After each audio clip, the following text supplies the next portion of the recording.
देखें। अच्छा जी जिशान भाई।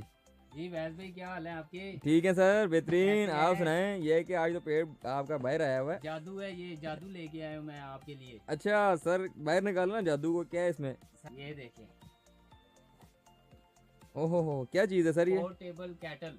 अच्छा बैग में डालें, पॉकेट में डालें, जैकेट में डालें, कहीं में भी डाल के आप लेके जा सकते हैं अच्छा। इजीली। कहीं भी ले जाएं आप। ये देखें, बड़ा डिफरेंट इसका डिज़ाइन है सर। ये ये ओहो हो, ये क्या बड़ी होगी? ये छोटी, ये बड़ी, ये छोटी, ये ये बड़ी। बार बार छोटी बड़ी करने से कि ख़राब ना हो जाए। कुछ भी नहीं भाई, ये देखें। अच्छा,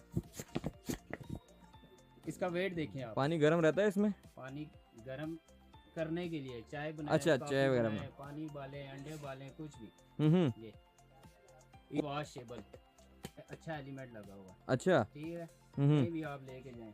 हम्म बाकी ये इसकी तार, हम्म ये यूज़ इसका देखिए बहुत ही इजी। हम्म। ये अच्छा। स्विच लगाएं, ऑन करें, काम ख़त्म। अंडे उबालें, जो मर्जी करें। अच्छा। गैस की टेंशन ना लें, बिजली की टेंशन ना लें। हम्म। बिजली बहुत